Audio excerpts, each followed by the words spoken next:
Čau visiem! Šis ir TVNet politiskais podkāsts Neiekāp balso, kur mēs kopā ar jums turpinam gatavoties šī gada Saeimas vēlēšanām. Un šajā seriālā jāsaka, ka mums ir 10. epizode, šī jau ir 3. sērija, kura mēs turpinam pētīt politisko partiju piedāvājumu ēdienkartē. Un pirms mēs pārējām pie šīs degustācijas, iepazīstināšu, kas esam mēs. Mans vārds ir Ērika Staškeviča, esmu TVNet galvenā redaktore, un kopā šeit ar mums studijā ir atpakaļ aso ēdienu cienītais TVNet publicists Toms Lūsis. Čau, Tom! Čau! Un es tā nojaušu lēnās ēdiena baudīšanas piekritējs Rus TVNet žurnālists Arčoms Ļipins. Čau, Arčom! Ja tā nav metafora, tad nē, bet čau visiem, jā. Jā. Tā, jāsaka, ka šeit mēs runājam par tām partijām, kuras pretendē šogad iekļūt Saeimā, un jāsaka, ka pirmajās 2 epizodes mēs runājam par vispopulārākām partijām, kuram tiešām ir izredzes iekļūt Saeimā vai gandrīz iekļūt. Un šodien mums ir tāda izsmalcināta izvēle. Tūlīt jums parādīšu. Tās ir 7 partijas, kuras šobrīd ir zem 5%. Tā teikt, vispopulārākā partija nepopulārāko partiju vidū mēs mainam noteikumus. Alvija Hermaņa partija un tad Rosļikava stabilitātei, Latvijas attīstībai, Saskaņas centrs, Austošā saule, Jaunā konservatīvā partija un Alda Gobzema partija, Gobzema saraksts. Par šīm partijām mēs šodien ar jums arī parunāsim. Kāpēc ir svarīgi runāt ar partijām, kuras šobrīd ir zem 5%? Jāsaka, ka pēdējie reitingi, kas mums ir pieejami, ir no jūlija beigām, un 23,4% vēl nav izvēlējušies, par ko balsot. Līdz ar to šīm partijām ir vēl visas iespējas pacīnīties par jūsu, par mūsu balsīm. Un kas vēl ir tāds ļoti interesants fakts, uz kuram pievērs uzmanību Arčoms, 4 no šīm partijām vēl 13. Saeimā, nevis šajā, bet iepriekšējā Saeimā kopā ieņēma 68 vietas. Un to jūs tagad redzat uz saviem ekrāniem. Latvijas attīstībai, Jaunā konservatīvā partija. Tā.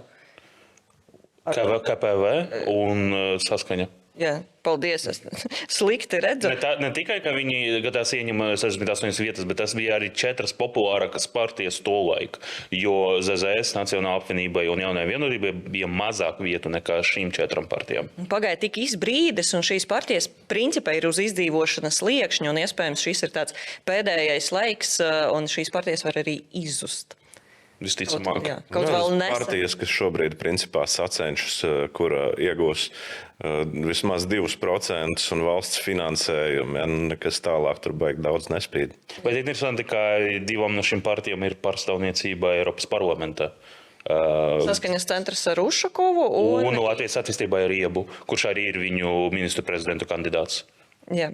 Kas vēl ir interesanti, kam tu biji pievērsts uzmanību, kad licis reitingus, ka šogad nav tādu no-name partiju un tādu pavisam nezināmo partiju, pavisam jaunpienācēju, un tam ir diezgan loģisks izskaidrojums, ko mums ir pateikusi politoloģa Iveta Kažoka, ka ir mainījusies drošības naudas apmērs, līdz šim vajadzēja maksāt 1000, tagad 4,5, un acīm redzot, tas daudzām partijām ir apgriezus spārnus, tā viņi to definē.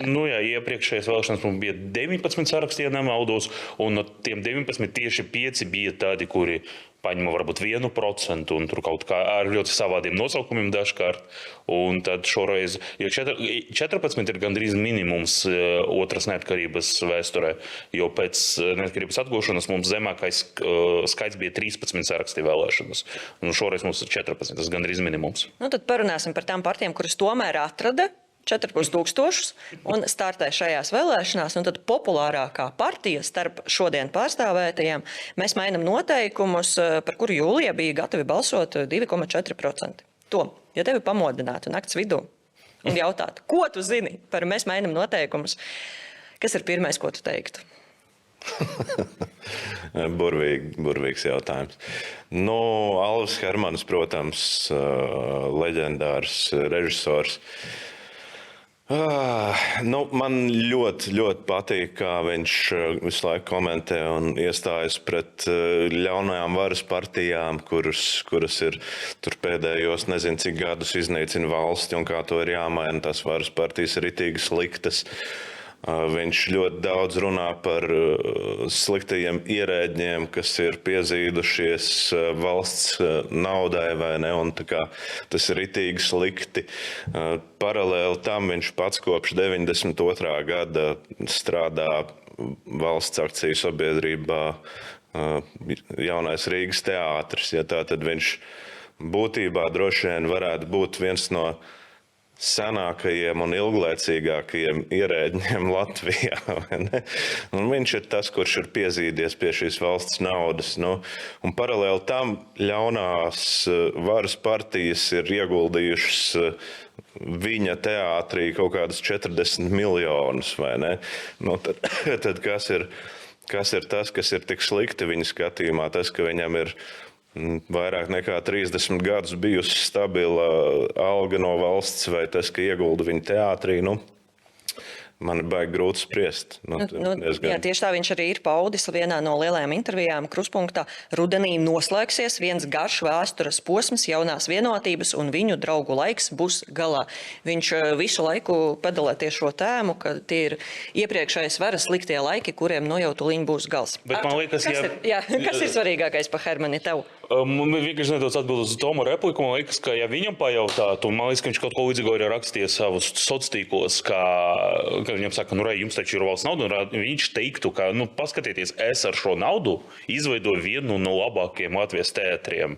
Es zinu, kā izmantot valsts naudu, bet tie visi slikti ierēdņi, viņi nezina, un viņi mūsu naudu izsmeļ. Tieši tā viņš arī teica, viņš bija Delfa ēterā, un viņš saka, nespējnieki, jūs mēdī dodat ēteru nespējniekiem, un par nespējniekiem viņš sauc, visu esošo varu, un arī mēdījus, arī mēs esam nespējnieki, un uz komentāru, bet jūs arī pārstāvat valsts, viņš saka, bet es varu garantēt savu kvalitāti. Līdz ar to citiem, kuri ir kaut kā valsts pārvaldē, viņi nevar garantēt kvalitāti, viņš ar savu teātri garantē, ka viņš to pašu. Jā, bet tad mēs paskatāmies uz partiju reitingiem un redzam, kurš tad ir tas nespējnieks. Tā arī ir viņa. Bet man liekas, ka tā ir viena no šīs partijas lielākajām problēmām, ir, ka viņš saka, kā ir slikti, un dažkārt viņam arī ir taisnība. Mēs nevaram teikt, ka Latvijā viss ir labi ar ekonomiku vai ar kaut kādiem sociālajiem jautājumiem. Bet, kad viņam jautā, ko tad darīt, viņš saka, jāmaina vēlēšanas mehānisms. Mums jādara tā, kā to dara Īrija vai Maltā, pilnīgi izmainīt to mehānismu, kā mēs vēlējam mūsu Saeimu, mūsu politiķus un tā tālāk. Un tad tu domā, bet ko tas izmainīs? Labi, mums būs cita vēlēšana sistēma, bet ir valstis, kuriem ir tāda pati vēlēšana sistēma kā mums, un viņi dzīvo ļoti labi. Un mēs varam arī paskatīties gan uz Lietuvu, gan uz Igauniju, kuri dzīvo labāk par mums ekonomiski vismaz skaitījumā, un viņam ir tāda pati vēlēšana sistēma kā mums. Kāpēc tieši šis jautājums viņam ir tik ļoti svarīgs, es nevaru saprast. Bet viņam ir tā, ka nebūs vairāk lokomotīvu partiju, kuriem ir pēc būtības viens politiķis, kuru mēs atpazīstam, būs vairāk personību politikā, un es domāju, ka tā tas nestrādā. Vēl pie šī paša, mainām ritīgi visas vecās partijas slikti, tajā pat laikā puse no mēs mainām noteikumus sastāva, saskaitīju 33 deputāti ir vienkārši kaut kādi no citām partijām, kas iepriekš darbojušies citur, tādi citu partiju neizdevušies politiķi ir vienkārši savākušies, lai startētu. Protams, jā, kā es viņu mēdzu savos rakstos dēvēt, politiskais ģindenis, Kiršteins. Ja? Tas jau vispār ir skumīgi. Es nesaprotu, kāds ir viņa vēstījums šajā partijā. Bet no šiem 33, cik bija tieši koalīcijas politiķi? Viņi, nav, lielākā daļa tur, protams, nav pat tuvu Saeimai bijuši. Viņi ir tur kaut kādās pašvaldībās, kaut ko strādājuši kaut kur. Tādi diezgan neatpazīstami politiķi. Es domāju, ka Hermani kungs varētu teikt, bet šie ir labi politiķi, vienkārši tie nespējnieki, viņi nelaida viņus pieņemt lēmumus. Un es tieši došu viņam to iespēju pieņemt lēmumus. Bet es apzināti ieliku šo rakstu, mēs viņu pieliksim arī obligāti pie podkāsta. Izlasē Toms ir izdarījis milzīgu darbu un gribās pat citēt Tomu, kurš ir citais Alvija Hermaņa partija pausto nāk vēlēšanas, dzimst partijas, skan skaļi lozungi un vecie veža meklē, kam piesmērēties. Nav nekā jauna šai pasaulē. Process visiem skaidrs, ik pēc dažiem gadiem jānomaina izkārtnes, dažas sejas un visi ies uz apli. Bet Latvija neiet uz apli, iet tikai uz leju, aizvien dziļākā bedrē. Un tad, tu nojauš, ka tu Lintev būs kaut kādi daudzsološie politiķi, jaunās sejas, un tad Toms ir parūpējies un izstāstījis gan par Aleksandru Kiršteinu, gan par Eviju Papuli, gan visiem pārējiem, kur ir norādīti, kurās partijas šie cilvēki ir bijuši, kuros amatos šie cilvēki ir bijuši. Teikt, ka tur ir jaunās sejas un daudzsološie politiķi, un tas neiet pa apli, un tas ir kaut kas jauns, tas ir absolūti nevietā. Izlasiet, lūdzu, Toma rakstu. Arī teiksim, ka pirmā seja tomēr Alvis Hermanis, viņš nekad nav bijis politikā. Tas gan. Viņš ir jaunā seja politikā. Un arī, ja tu vari parādīt tur galvenas sejas partijā, arī viens no svarīgiem vārdiem ir Ainars Mielovs, kurš arī nav bijis tieši politiķis. Viņš bija saistīts nedaudz ar politiku, bet viņš nav bijis deputāts vai balotājs vai kaut kas tāds. Tāpēc, bet Kirštenkungs ir šīs Saimas deputāts pat. Par Aināru Mielavu. Ļoti daudz Saima deputātu. jā, viņam varbūt pat rekords viņš ir. Nebrīnītos, jā. Par Aināru Mielavu Toms arī ir atgādinājis, kas tas par mūziķi un kur viņš ir uzstājies. Varbūt kur viņš ir strādājis par konsultantu, ja neko nedarot, par ko ir droši tur jau tiesvedība bija, man šķiet. Un cik interesanti, kā tas iet kopā ar to, kā sevi definē, mēs mainam noteikumus. Tā ir ekonomiski labējā partija, nacionalistiskā, uz kristiešu vērtībām, konservatīvā partija, īpaši tā nacionalistiskā, un tas nacionalistiskā spīt cauri katrā Hermaņa runā, bet tas tev netraucē aicināt partiju Mielavu, kurš ir dziedājis pie okupekļa 9. maija svētkos. Un to pašu Kiršteinu, kurš kopā ar Šleseru brauc uz komunistisko Ķīnu ekskursijā, Ķīnas apmaksātā. Es vienkārši domāju arī par to, par ko es domāju. Es aizmirsu, ko es gribēju teikt. Es gribēju atgādināt vēl, kā mainās tā retorika Alvis Hermanis novembrī. Neuzskatu par neiespējamu variantu, kurā mūsu saraksts iegūtu 51 vēlētāju atbalstu. Respektīvi, tas ir tas, par ko to arī minēja, ka cilvēks tiešām apsver iespēju, ka būs 51 vieta Saimā. Es nesaprotu, viņš tiešām tam ticē, ka to rakstīja. Un brīdī, kad viņam arī Aidis Tomsons kruspunktā parjautā, un ja jūs būsiet opozīcija, kas tad viņš saka, es tādu iespēju tā kā neizskatu. Un tagad, kad ir tie partiju reitingi, labi 2,4, varbūt būs bišķiņ vairāk. Viņš tad arī nebūs opozīcija. Un es apskatījos, ko viņš tagad pauž, un sociālos viens no pēdējiem video, varbūt arī pēdējais, kur viņš saka, ka mēs mēģinām noteikums ir mūsdienu Latvijas meža brāļi.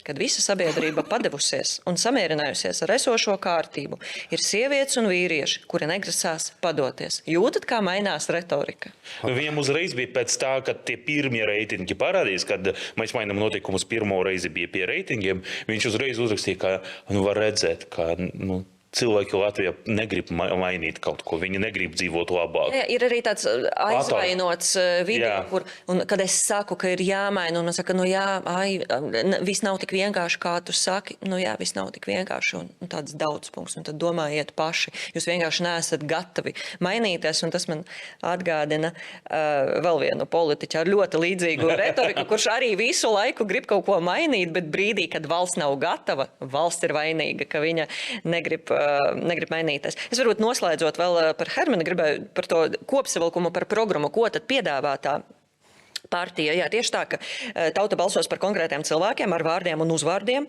un bezatbildības laiki būs beigušies. Vēl sektorā par katru lietu atbildēs konkrēts cilvēks, būs ģenerāla tīrīšana, un visi liekēži tiks atlaisti, visas nevajadzīgas funkcijas likvidētas, un vēl ļoti svarīga tēma ir migrācija. Migrācijas totāla apturēšana, valsti pamatīs visi svešie, kuriem tie nevajadzētu atrasties. Tā ir īsā konspektīvā programma, kas visu laiku tiek atgādināta gan lielās intervijas, gan tīklos, bet acīm redzot, neskatoties uz to, ka ir jau arī tādi interesanti piedāvājumi, nav jau nepareizi pārskatīt valsts pārvaldes mums jau funkcijas, neatrod to atbalstu. Mums jau ir cik 5 partijas, kuri cer apstādīt migrāciju pilnībā un ir nacionāli un konservatīvi un tā tālāk. Mums ir Nacionāla apvienība, mums ir Austoša Saule Latvija, mums ir Jauna konservatīva partija, mums ir kaut kāda ziņa apvienotais saraksts, kaut kāda ziņa ZZS. Cik jau var? Ja es gribētu ja es gribētu, lai pilnīgi tiku apstādīta migrācija, es balsošu par Nacionālu apvienību, nevis par mēs mainām noteikumus. Tieši tā. Un arī mazināt birokrātiju valsts pārvaldē jau principā sola pilnīgi visi. Es tikko gribēju teikt, turpat jaunā vienotībā ar Siliņu var sacensties par šo, ka mums ir jāmazina valsts pārvalde, birokrātija, tas ir gadu gadiem. Jā, bet viņi jau bija pie varas cik ilgi un cik viņi samazināja to birokrātiju. Un kritiskais jau ir tas, ka tiek uzdoti konkrēti jautājumi. Labi, ideja laba, kā to daram, nekad neseko kaut kāda skaidra atbilde. Mēs skatīsimies, mēs padomāsim, mēs pamēģināsim, nav skaidra atbilde. Varbūt tur ir šīs partijas problēma, ka vīzija ir smuka, bet nav galdā kaut kāda ļoti konkrētu pragmatisku risinājumu. Skubara kungs jau parādīja, kas notiek, ja cilvēks, kurš grib visu laiku mainīt, un viņš, viss ir daudz sarežģītāk nekā es domāju. Mēs par to runājam mūsu pirmajā ēterā, tāpēc droši paskatieties to. Jā. Mazināt birokrātiju varbūt varētu arī samazināt valstī teātru māksliniecisko vadītāju skaitu. Tu turpini par to, ja? Varbūt noslēdzot pēdējais, ir jau arī tādi tīri racionāli piedāvājumi par to, ka Latvija ir jābūt tādai uzņēmēju tautai, kad ir savukārt, tu paskatīties uz Poliju, tur visi cilvēki, tā ir savus mazos biznesus. To jau saka Latvija pirmajā vietā.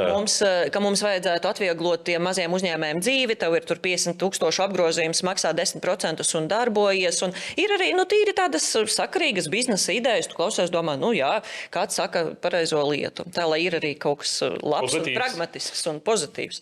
Nav jau tā, ka mēs tikai atbalstam tikai tos nespējniekus un nepievēršamies jaunajām partijām. Tā tas ir, sekosim līdzi reitingiem, pievērsīsimies citai partijai, kura man tā retorika, līdera retorika par to, ka es gribu visu mainīt un jūs neesat tam gatavi, man atgādina vēl vienu politiķu, un tas būtu Aldis Gobzums. Arrigo Toro. Es atvainojos, es joprojām neesmu iemācījusies. Kaut arī, es arī nesaprotu, ja viņa jauns vārds ir Arrigo Toro, kāpēc tas ir Gobzuma saraksts, nevis Toro saraksts?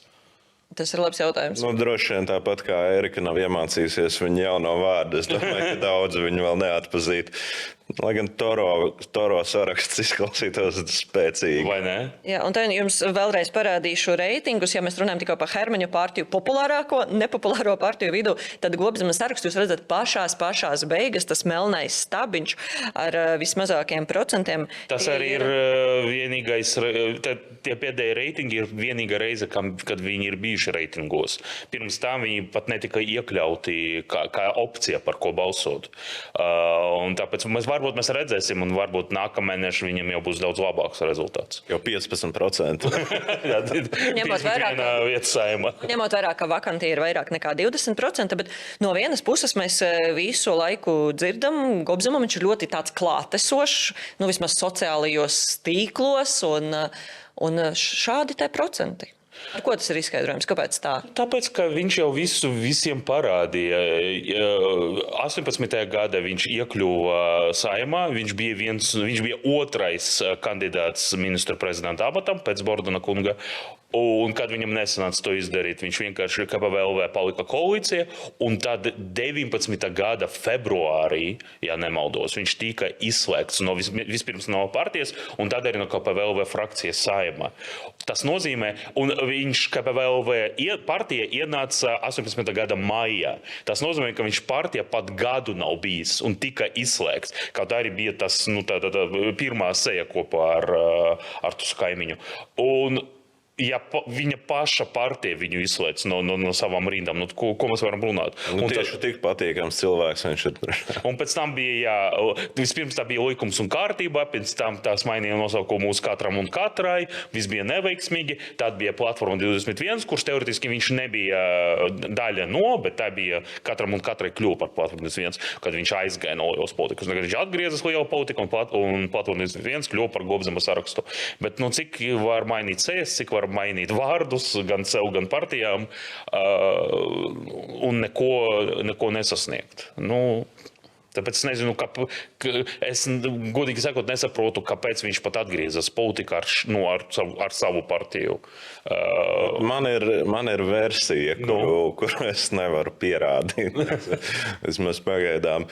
Viņš forši dzīvo Spānijā un pelna naudu kā tāda latviešu gossip girl, kurš izplata par naudu tensiņus kā tālāk. Ja. Bet tai partijai Platforma 21, es lasīju tās iepriekšējās līderes kaut kādu interviju, kur viņi teica, ka tai partijai ir uzkrāti kaut kādi 400,000 eiro valsts piešķirtās naudas finansējumā, joprojām neiztērēti. Tad varbūt Gobzems ir atgriezies, lai apgūtu šo naudu. Viņi jau var iztērēt reklāmas kampaņās, teiksim, ja. Latvijā neesmu beigo kampaņu redzējis. Es nezinu, varbūt Spānijā viņi reklamējas. Es redzēju Gobzema saraksta reklāmu uz viena taksi. Es vienkārši gāju. Es nefačēju, diemžēl, bet es tā domāju, es sen neredzēju reklāmu tieši uz taksi. Varbūt pēc vēlēšanām papētīsim, cik šī reklāma ir izmaksājusi. Varbūt tā bija ļoti, ļoti dārga reklāma, jā. Bet tas arī ir interesanti, jo Platforma 21, viņi startēja Rīgas vēlēšanas, jā.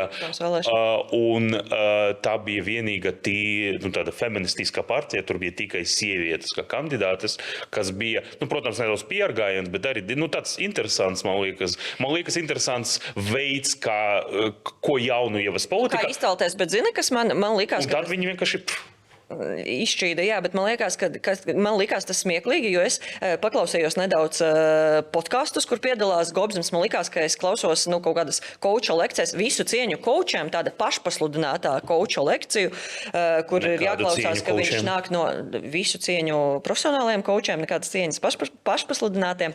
Un tad viņš stāsta, ka viņš nāk no nemīlēto cilvēku paudzes, negribēts bērns, ka viņš vienmēr ir sapņojis būt valsts vadītājs. Un tad parādās arī dzimumu šovinisms, kur viņš arī pasaka, ka tā ir tāda vīriešu lieta, ka politika jābūt vīriešiem, ka sievietēm tas vispār nepiestāv un viņas neizskatās tur smukas un daļas, nec politikā, nec jurisprudencē. Un tad es domāju, Platforma 21, kura izmanto Gobzema partijas platformu, tā teikt, un startē tikai vēlēšanas, domāju, cik interesanti, varbūt tāpēc arī nesanāca, jo, galvenais... Tas arī ir interesanti, ka viņam ir sievietes sarakstā, nav tikai vīrieši viņam sarakstā. Tāpēc man ir interesanti, kā jūtas sievietes viņa sarakstā dzirdot šādas intervijas. Tas saraksts, es nedaudz vēl iespraušos, tur ir viss ir baigi jocīgi.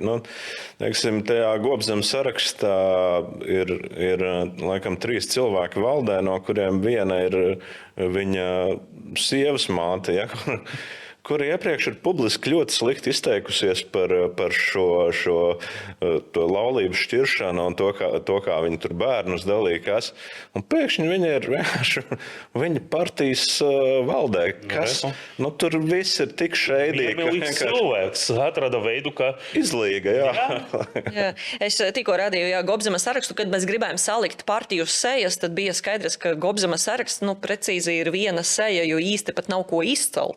Man patika, kad tu atvēri CV kā tur sarakstu un tur parāda, par ko cilvēks strādā tieši tagad. Jo, piemēram, mēs tur Gobzema kungam pierakstījām, ka viņš ir bijušais Saeima deputāts, bet tas bija vēl no 18. līdz 22. gada.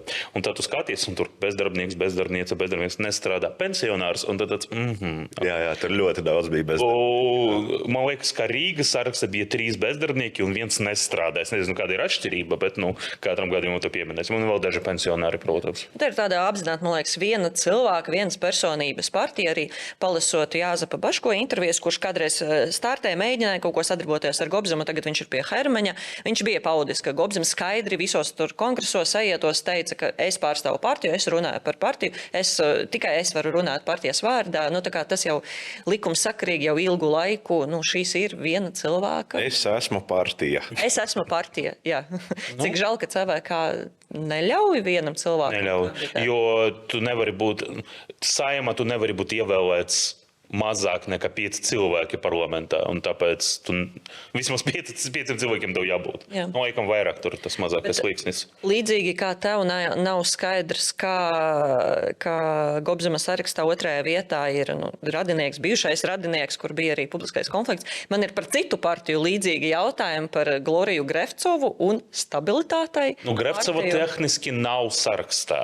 Viņa ir atgriezusies, viņa arī nedrīkst būt sarakstā likuma dēļ, bet viņa vienkārši atgriezusies, tā teikt, palīdzēt viņam ar PR-u, un viņas draugs Jurijs Klepakovs, viņš ir sarakstā. Tas jā, bet tā mēs tā nemanot pārgājam pie partijas stabilitāte, kur redzat, tās spilgtākās sejas, Baltkrievs, Aleksejs Rosļikovs, bijušais Rīgas domas deputāts, cilvēks, kurš sākumā norādīja savu tautību Krievs, pēc tam nenorādīja. Vispirms nenorādīja, tad bija Krievs Rīgas vēlēšanas, un tagad viņš ir Baltkrievs. Tagad viņš ir Baltkrievs. Viņš arī dzīvo tagad Baltkrievē. Tad ir Svetlana Čulkova Saeimas deputāte, kura tagad ļoti spilgti vada to kampaņu. Viņa tagad ir pirmais numurs, viņa ir partijas vadītāja, un viņa arī ir viņu ministru prezidenta kandidāte, nevis Rosļikova kungs. Jā. Bet Glorija Grevcova mani tur pārsteidz tādā ziņā, ka viņa sociālos tīklos visur ir oranžajā kreklā par stabilitāti, bet laikā, tur bija taču milzīgs konflikts, kad viņa šmaucās iepriekšējās vēlēšanas, norādot nekorektu izglītību, darba vietu, tad tika izslēgta, tad Rosļikovs publiski, viņu vainoja par to, ka viņa tur šmaucās, bija konflikts, bija aizvainojums, un tad mēs redzam Glorijas Facebookā cover bildi ir brīdis, kad viņi ir ar jaunlatviešiem, viņa atbalsta jaunlatviešus, ir ļoti aktīva šīs apvienības atbalstītāja, un tad hops, cover bildi mainās, un atpakaļ ir stabilitātei, un viss palika viņa pati to skaidro tā, ka no partijas aizgāja cilvēki, ar kuriem viņai bija konflikts. Kā viņai nebija konflikts ne ar Rosļikovu, ne ar Čulkovu, bet mēs zinām, ka stabilitāte jau nav frakcijas Saeimā, jo viņam nav pietiekami daudz deputātu Saeimā, jo viņiem kļuva ar vien mazāk un mazāk to pārstāvju. Jā, bija 11 uzreiz pēc vēlēšanām, un tad 10, 8, 5, un tagad tikai 4, un ar 4 nav pietiekami, lai veidotu frakciju. Un tad mēs tā pieņēmām, ka cilvēki, ar kuriem Glorijai bija konflikts, ir tie, kuri tagad aizgājuši no stabilitātei. Tāds ir stāsts. Mēs nevaram pārbaudīt, vai tā ir taisnība vai ne. Ko tu, Tom, zini par partiju stabilitātei? Viņš atbildēja. Man patīk par viņiem nedomāt, bet principā, Rosļikovs tad izbauda burvīgu un skaisto dzīvi Baltkrievijā, vai ne? Un, viņam jau tādā ziņā ir ar Aldi Gobzemu, Arrigo Toro ļoti, ļoti līdzīgs stāsts. Viņiem abiem draud apcietinājums tiklīdz viņi ieradīsies Latvijā, jo Toro jau arī tur ir ar viņu nenomaksāto naudu, cik tur pārsimt tūkstoši, tur ir arī ziepes. Šeit ir tas pats Rosļikovam, tāpēc viņam ir jāiekļūst Saeimā loģiski. Viņš var dabūt deputāta imunitāti, kas nozīmē, ka viņu nedrīkstētu apcietināt bez Saeimas balsojuma. Bet, tā Saeima taču vienā setā nobalsos un atbalstīs viņu apcietināšanu. Tur nebūs divu domu nevienam. Man liekas, ka viņš necer uz to, ka Saeima viņam dos to imunitāti. Man liekas, ka viņš spēlē tagad savu personīgu brendu, arī salīdzinot ar Arrigo Toro, stabilitātei ir Rosļikova partija. Mēs pielikam Čulkovas seju, bet es pieņemu, ka vairākums mūsu skatītāju nezina šo uzvārdu un nezina šo seju. Visu cieņu Čulkovas kundzei.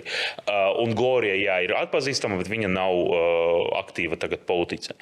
Rosļikovs rada uz sevi, viņš noteikti nedomā, kā atgriezīsies Latvijā, kaut arī viņš saka, ka 3. oktobrī es jau būšu beiga. 4. viņš saka, ka viņš atgriežās. Tā ir nākamajā dienā pēc vēlēšanām. Man liekas, viņš teica 3. varbūt viņš mainīja to. Nav svarīgi, bet ka pēc vēlēšanām viņš būs atpakaļ. Protams, ka viņš nebūs atpakaļ, tas visiem ir saprotams. Viņš tagad vienkārši grib, lai viņam būtu vairāk kapitāla, un es domāju, tāda mēdīju kapitāla, ko izmantot Baltkrievi un Krievija. Jo kad viņš atbrauca, viņam bija dažas intervijas, viņš pat uz Krievijas pirmo kanālu pabuja aiziet. Kā aiziet, viņam tur bija Zuma intervija bija.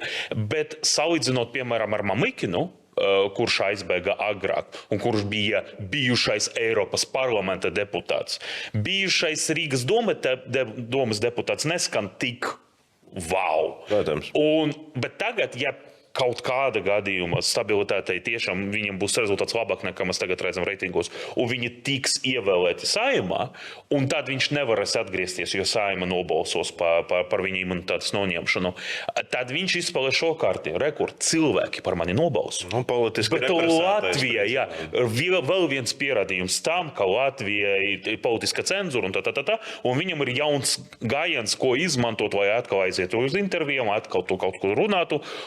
Un es nezinu, kāds tam ir visam galamērķis, bet tas ir kapitāls, ko viņš var izmantot, pārdodot sevi kā seju. Tikai varbūt gribu atgādināt to beigu sākumu, kad viss viņam ir beidzies, atceraties to viņa uzstāšanos Saeimas tribīnē, tā bija laikam smaga kļūda, kad viņš kliedza, ka mūsu ir vairāk, pirms rādīja to žestu, pirms Rīgas domas vēlēšanām, un tas bija pat trako, visiem latviešiem viņš jau sen ir pat trako, bet pat viņa auditorijai liekas, tas bija pat trako. Tur, man liekas, ir visu viņu bēdu sākums, un pēc tam jau sākās arī visi tie procesi, un tad viņš ir prom, un tagad, man liekas, viņš dedzina visu savus tiltus. Es nezinu, vai jūs sekot līdzi, ko viņš raksta TikTokā tos video. Viņš uzvedās, viņš dzīvo savā paralēlā realitātē. Mans mīļākais, bet par to es arī gribu teikt, jo mans mīļākais brīdis bija, kad tika aizverti paternieki. Jā, es arī gribēju par to parunāt. Tu neredzēji? Nē. Kad paterniekus aizvēra, un viņš ierakstīja vidu un saka, es dodu Latvijas valdībai, tur cik 6 stundas vai kāds. Jums ir, tas jāskatās, jo viņi mīļākais pat nevar to atdērināt.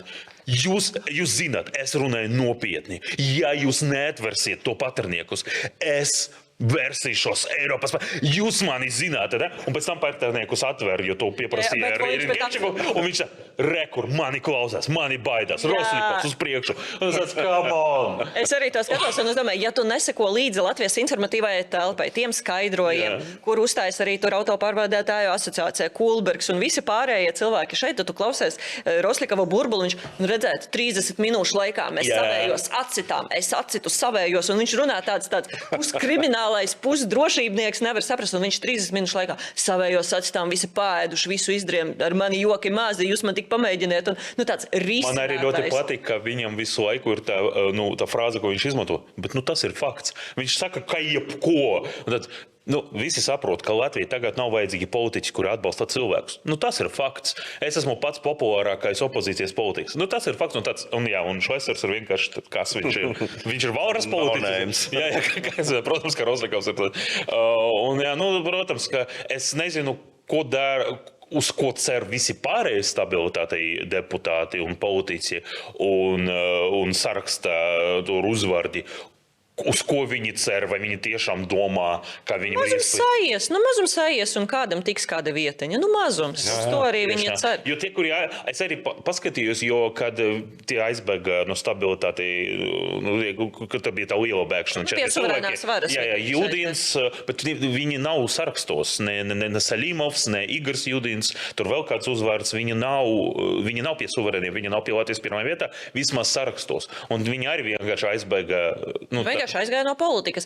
Man drīzāk interesē arī tā Baltkrievijas puse, kad viņš ieraksta, viņš tur steigā par kaut kādām rūpnīcām, saka, jums te granulas, mums tur manā Latvijā, mums te ir problēmas, jūs varētu saražot mums vairāk, un viņš uzvedās tā, it kā viņš te ir Latvijas cārs vai kas, ka viņš sarunās tulīnu Latvijai granulas. Es domāju, kā viņš sevi tur pozicionē, un cilvēki tur spiež rokas Baltijos kreklos. Es domāju, tu taču, tu ne par ko nelem šeit. Tu nevari saorganizēt nekādu granulu eksportu, importu, tu neko neiepirksi. Kā tu vispār ved tās pārunas, kādā sakarā, tu kaut ko tādu, kā tu sevi pozicionē? Viņam arī arguments ir, ka ar kaimiņiem jādzīvo mierā, bet nes kāpēc viņam kaimiņi ir tikai Krievija un Baltkrievija, bet Lietuva, Igaunija un visa Eiropa, tie nav kaimiņi, protams.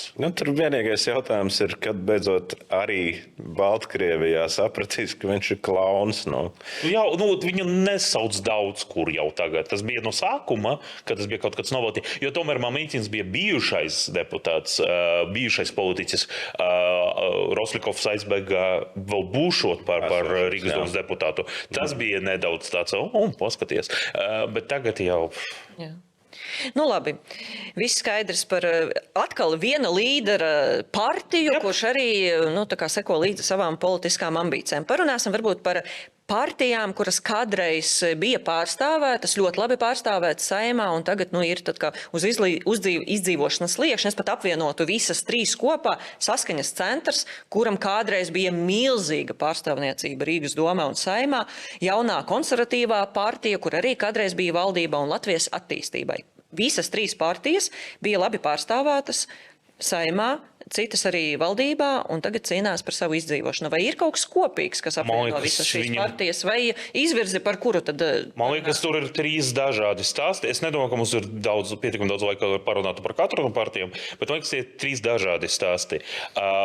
Latvijas attīstībai bija koalīcija, un viņi bija tie, kurus, man liekas, nodedzināja pirmkārt, tas ir par ko mēs runājam pirms, es negribu sev šo domu pieņemt, bet, ka tu teici, ka pandēmija, jo veselības ministri bija no Latvijas attīstībai, un arī, ka jaunā vienotība nedaudz viņus izspieda, varbūt, es nezinu, vairāk uz konkurēts vai vēl kaut kas, bet pēc tam jau es intervēju Viņķeles kundzi, piemēram, kur viņi to stāstīja, arī Pavļeta kungs par to runāja, ka Krišņins Kariņš, kad bija ministru prezidents, viņš nebija tik labs līderis, kā mums varbūt likās pandēmijas laikos, vismaz pēc viņu vārdiem. Tad mums ir Saskaņa, kuri nekad nav bijusi pie valdes. Viņi bija Rīgas partija, Rīgas mēra partija, bet Saeima viņi nekad nav bijusi koalīcija, pat tad, kad viņi bija 31 vieta parlamentā, kas ir neiedomājami daudz. Un viņam tas neveiksmes tas ir 22. gads, jo, protams, viņu lielākoties viņu elektorāts bija krievalodīgie, un 22. gads bija gan laiks, kad progresīva partija, viņa tad nedaudz pacēlās, un bija tā partija, kura netika uzskatīta par nacionālo partiju, un tad tie progresīvi krievalodīgi, viņi balsoja par progresīvajiem, un tad tie krievalodīgi, kuri bija varbūt vairāk, teiksim, vatniki, bez labāka vārda, viņi tad atrada savu stabilitāti vai suverēnu varu vai vēl kaut ko. Un tad Saskaņa bija it kā Krievu partija, bet 22. gada viņi skaļi pateica, ka ne, mēs esam pret Krieviju, mēs atbalstam Ukrainas karā, un, ja palasot komentārus, ļoti daudz viņi veltāja, viņam tas likās nepareiz gājiens. Un tad ir jaunā konservatīvā partija, kur vienkārši izbeidzas cilvēki, kur bija Tālis Linkaits, kurš aizgāja no partijas, kur bija Liena Langa, kur aizgāja uz Nacionālo apvienību, labi, Liena Langa tas jau bija vēlāk, bet bija Bordana kungs, kurš arī aizgāja no partijas, un viņi vienkārši pazaudēja savu cilvēkus. Gatis Eglītis vēl, kurš bija arī vadītājs, arī uz Nacionālo apvienību. Jā. Un tur palika principā neviens. Ja viņi tagad paņem to... Jā, jūs tagad redzat bildi jaunās konservatīvās partijas galvenās sejas. Galvenais cilvēks, laikam, tagad ir Jānis Citskovskis, viņš arī ir premjera amata kandidāts. Un, ja paskatās sociālos, tad arī Daiga Pirogova jurista ļoti aktīvi tur dara. Par Jāni Citskovski un partijas izvēli. Jums bija pārsteigums, nebija pārsteigums? Acīm redzot, nevienam nebija pārsteigums, ka viņš kaut kur parādīsies. Jā. Kurā partija viņš ir parādījies? Tevi pārsteidza, Tom? Man daudz nopūta šodien. Tā ir ļoti saudabīga izvēle, kā neiekļūt Saeimā. Ja? Ir ļoti interesanti. Man starp citu jaunā konservatīvā partija vēsturiski ir pat simpatizējusi, jo viņa ir tikai tāda konservatīvā partija, bet tā kā ar drusku smadzenēm, ja? Atšķirībā no pārējiem. Viņi tāda pieļāvīgākodos jautājumos bija. Viņi nav galīgi tur pilnīgi trakie bijuši. Bet šeit ar šiem reitingiem bez nekā, es domāju, ka taču būtu citas partijas arī gatavas Citskovski paņemt pretī kaut vai, lai ierieptu vienotībai bišķi. Es domāju, ka iedomājas sevi Citskovskis vietā, ja to būtu izvēle jaunajā konservatīvā partija vai, es nezinu, apvienotais saraksts, un ko tu būtu izvēlējies? Man liekas, tas, ka... Viņa vietā es izvēlētos to, ar kur man ir kaut kādas izredzes tikt iekšā tajā Saeimā. Man liekas, tas, ka Citskovskis tagad parādījis jaunu konservatīvu partiju, tieši pierāda, ka viņam nebija citu izvēlu. Un tas ir interesanti. Man ir interesanti domāt, kāpēc ne ZZS, ne apvienotais saraksts, ne Nacionāla apvienība, neviena no partijām, jo viņš pats droši vien neietu tur progresīvos vai vēl kaut kur, bet neviena no šīm partijām laikam negrib tik atklāti konkurēt konkurēt ar Jauno Vienotību, jo saprot, ka visticamāk viņam... Tu domā konfliktā. Nu, jā. No Citskovski, tu parādi, ka tu konfliktā. Jā, tu esi tas, jā, mēs tagad esam ienaidnieki, un viņi saprot, ka visticamāk viņam jābūt koalīcijā arī 15. Saeimā, visticamāk. Un arī droši vien negribas to Kariņa lidojumu visu bardaku savā virzienā pavilkt, jā, lai kaut kā asociētu ar to visu. Es tagad runāju, es tagad atceros, jā, jo Jaunas konservatīvas partijas tāds neveiksmes stāsts, vai kam būtu partnerattiecību likumprojekts, jo tieši Jānis Bordona, viņš bija tieslietu ministrs, kad mūsu Satversmes tiesa teica, ka kaut kas jādara un deva to termiņu, kuri 13. Saeimā arī neievēroja, bet labi. Un tieši Tieslietu ministrija, jo viņi arī par to ir atbildīgi, viņi tad ir izdomājuši to, kā tas izskatītos, viņi izdomāja to likumprojektu, un, protams, ka konservatīva partija izveido partnerattiecību likumprojektu, ir saprotams, kāpēc viņu elektorāts sāk skatīties uz viņiem. Un nav tā, ka viņam nav citu izvēli, jo, kā mēs jau runājam, konservatīvu partiju ir ļoti daudz. Tev ir izvēle, jebkura partija tur strādā. Viņu tāds defaultais elektorāts domā, hei, kas notiek, tajā pat laikā cilvēki no malas, kā es skatās, domā, izrādās, ka konservatīvi var būt arī sakarīgi. Jā, es arī gribēju piebalst, pat Citskovski, jūsu versija ir, ka acīm redzot, neviens viņu cits negribēja uzņemt. Man likās, ka tur varbūt arī ideoloģiski, vēsturiski viņam saskan ar šo partiju, jo šī partija vienmēr bija par tiesiskumu, par valsts drošību, ja mēs paskatāmies vēsturi, Bordāns, bet tur bija arī Juta Striķa, tur bija Juris Juraš, tur bija bijušie knap darbinieki, un viņi vienmēr uzstāja par to, ka mēs esam pret korupciju, mēs esam par valsts pārvaldes reputāciju, mēs esam par drošības jautājumiem, un tādā ziņā ierēdnis, kurš piesaka ne karu, bet atklāti saka, ka es neuzņemšos politiķu neizdarības, ka tas ir ļoti ideoloģiski saskan ar to, kā sevi pieteica konservatīvā partija. Tas būtu smuks stāsts, ja viņa būtu populāra. Man liekas, tad nevajadzēja sevi saukt par Jauno konservatīvu partiju. Ja jūs esat par tiesiskumu, tad tiesiskā partija... izveikt rebrandingu, jo tieši tā par tiem konservatīviem es tev piekrītu, ka tādi adekvātie konservatīvie, izglītotie, un es piekrītu arī tev, ka, man liekas, tas partnerattiecību likums bija, liekam, pirmais, kas ļoti iedragāja to reputāciju un reitingus. Šeit es vēlos, kolēģi, tomēr precizēt. Nevis vienkārši jaunā konservatīvā partija, bet precīzi JKP jaunā konservatīvā partija. Jā, šis ir viss pilnais, tā kā gan saīsinājums, gan pilnais nosaukums, tā kā nejauksim lūdzu. Jā, būsim korekti.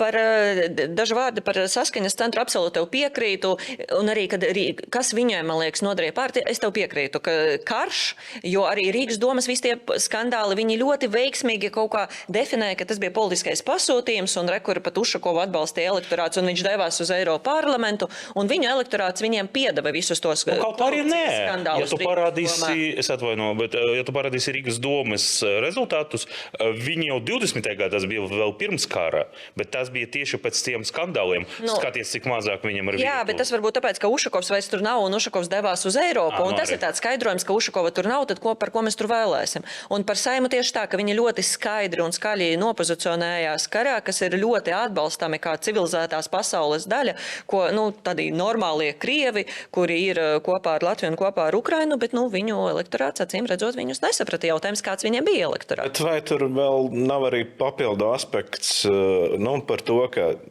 tiešām saskaņai bija spīdošs rezultāts savulaik Saeimā, ja tur vienu reizi pāri 30% balsu. Viena vieta nebija vairāk par 30% tomēr. Labi, paldies, es varu sajaukt noteikti. Bet bija baigi jaudīgi. Bet tāpat viņi visu laiku paliek opozīcijā. Vai nav tā, ka to vēlētāju, ka viņam apnika, cik te var, es balsoju un jūs tāpat nekur netiekat. Es tev totāli piekrītu. Es teiksim, ja būtu šis vēlētājs, es būtu droši vien radikalizējies un gājis tā kā uz tādu dūlāku versiju. 30 vietas Saeimā, ko tu esi izdarījis, neko, tu vienkārši tur parazitē un sēd. Tad, labi, tad laižam ar tur stabilitāti un kaut ko dūlāku, varbūt tie tur vismaz kaut ko izdarīs. Nu, spriežot pēc reitingiem, es domāju, ka drīz mēs arī vairs neatcerēsimies tādu partiju kā Saskaņas centrs, jo pat arī nav rādīta arī Saskaņas centra sejas, kas tur tagad palika. Jānis Urbanovičs, Valērijas Segešins, Andris Bergmanis. Pēdējie, kuri vēl kaut kā sevi neatrada citās partijās. No šiem trim es atpazīstu tikai vienu. Ja? Tā ir arī, diemžēl. Arī ir interesanti, ka Latvijas attīstībai varbūt ne lielākais, bet visatpazīstamākais tagad viņu rezultāts ir tieši tas, ka viņi tieši Juris Pūca, kā bijušais varas ministrs, viņš bija tās, ar ko sākas tas Rīgas skandāls, kas pabeidzas ar Ušakova demisiju un viņa tagad aizbraukšanu uz Briseli, un tagad gan Latvijas attīstība, gan Saskaņa ir tur, kur ir. Cik amizanti, ka pašam arī Jurim Pūca bija skandāls ar stāvvietām. Un tā, ja mēs paskatāmies, kas notika ar Latvijas attīstībai, tur ir vairāki faktori. Jā. Tur ir, protams, pandēmija, tur ir tas skandāls ar tām stāvvietām, tur ir konkurence ar jauno vienotību un progresīviem, vairāku faktoru kopums, un ko mēs tagad redzam arī zem. Stāvvietas bija tik ļoti amizantas tieši tāpēc, ka cilvēks, kurš tikko bija cīnījies pret korupcijas skandalu Rīgā, tagad ir iesaistījies korupcijas skandala Rīgā. Un vēlētais nepiedāvā. Tas ir tas pats, kas ar Lailu Rasimu un progresīviem, ka tā gan nav tā partija, no kuras tu to gaidi. Tas nav lielākais apmērs, tas nav lielākās kompensācijas, tur ir citi līderi, bet, jūs sevi piesakat kā jaunā progresīvā partija, tīra un caurspīdīga, jums nepiestāv tā rīkoties, un viņus soda spilgtāk par to. Tas pats bet arī ir interesanti, jo kad bija konflikts arī ar Mārtiņu Staci, kad viņš aizgāja, jo Latvijas attīstībai viņa, tieši kad bija Saeima, viņa bija kopā ar kustību par, tā bija attīstība par apvienojums. Un Rīga viņi bija 3 partijas kopā attīstībai, Latvijas attīstībai, kustība par un progresīvie. Un progresīvi aizgāja kopā ar Staci, bet Latvijas attīstībai palika koalīcija. Un progresīvi tagad ir pie varas un visticamāk nokļūs arī 15. Saeima. Pie varas, bet ir Saeima un nokļūs visticamāk arī nākamajā. Un Latvijas attīstība ir tur, kur ir. Jo nevar palikt tik ilgi vienotības ēna laikam. Man šķiet, ka Latvijas attīstībai pietrūkst tādas sejas. Un es pat nedomāju politiķus atpazīstamus, bet kā tādas partijas sejas, kas viņi īsti ir, kas viņus atšķir no citām partijām. Ja, jo progresīvi ir pārāk progresīvi un jaunā vienotība ir pārāk centriska, tad ir Latvijas attīstība. Bet viņi principā vienmēr ir bijusi tāda kā, bišķi švakāka vienotība, vai ne? Viņi arī bija nedaudz progresīvāki par vienotību. Tie politiķi viņiem tur vairāk ir bijuši no vienotības. Jā. Es nezinu, vai tur Pabriks ar Vjačeslavu Dombrovskiju joprojām darbojas šajā partijā vai ne, bet viņi tur ir bijuši un viņi ir bijuši arī vienotībā kaut kādā laikā. Arī Riņķeles kundze, arī Nevaldos Pavļuta kungs, tur diezgan tāds. Viņu tās atšķirības ir tikpat iespaidīgas kā apvienotiem Sarakstam un Zaļajiem zemniekiem. Tā būtībā ir viena un tā pati partija, kas ir ar labi. Un tad noslēdzot par partiju, kurai tiešām nav problēmu pozicionēties un parādīt, ar ko atšķirās austošā saule. Jo mazums Raivijs Zeltīts klausās šo podcastu, un jau 46 minūtes ir solīts, ka parunāsim par visām partijām un par austošo sauli nevārda. Austošā saule Latvijai. Es speciāli izmantoju šīs fotogrāfijas, varas es ņemu fotogrāfijas, lai būtu skaidri arī redzams, bet es gribu parādīt, jo šīs fotogrāfijas Zeltīta, tieši fotogrāfija no Inbergas kundzes fotogrāfija, ir tad, kad viņi izvēlēja savus numurus vēlēšanām, un viņi tur atnāca Latvijas nacionālos kostīmos, parādot, kas viņi ir par partiju, ka viņi ir vislatviskākā, visnacionālākā, vispatriotiskākā partija, kas tikai var pastāvēt. Partija, kura sev pieteica un kura tika izveidota tāpēc, ka Nacionālā apvienība esot pārāk progresīva. Mums ir skaidrs, par ko šeit būs runa. Te būs jauda. Es ar viņiem, kad viņi tikko parādīja, viņi parādījās diezgan sen, kā apvienība, vēl 22. gadā, bet tieši politikā, kad viņi ienāca, man bija raksts par viņiem, un es tieši sūtīju jautājumus gan austošajai saulei, gan arī Nacionālajai apvienībai, un man bija smieklīgi redzēt, ka Nacionālajā apvienībā atbild tāda ļoti naidīgi pret viņu, un tādi viņi ir speciāls projekts, lai atņemtu balsis mums Nacionālajai apvienībai. Tas ir kaut kāds plāns bāns, lai mums būtu mazāk balšu saimā. Bet te ir Viņi arī jāpiemina. atņems noteikti. Nu, droši. Bet te ir jāpiemina arī, ka Raivis Zeltīts ir Nacionālās apvienības bērns, tā teikt, jo O, jā. 20 gadu vecumā viņš bija neviens cits kā Nacionālās apvienības ģenerālsekretārs. Viņš pats ir nācis no šīs partijas, bet tagad viņš sevi pozicionē, ka Nacionāla apvienība ir raksturīga pārāk liela noslēdz uz kompromisiem, tā kā pa maigu viņi uzvedās, un ja jums tas tā liekas, tad lūdzu balsojiet. Un es arī viņam prasīju, kas šo tieši sauli. viņam tā liekas, jo, piemēram, Saeimā Nacionāla apvienība nekad ar progresīvu nav bijuši koalīcija. Viņš teica, bet Rīgas doma ir bijuši, un ar to viņam pietiek. Tas jau parāda. Un kad es viņam prasīju, bet taču tur nevarēja citādāk, jo citādāk tur nebūtu vispār koalīcijas. Viņš teica, vienalga jābūt ļoti stingriem. Jā, ir kompromisi. Pats Raivis Zeltīts kandidēja uz Saimu, taču neiekļuva. Bija kādu laiku Mārupas novada domas kandidāts, un bija 2019. gadā viņš iekļuva skandālā, kas bija saistīts ar viņa gālēja labējiem uzskatiem.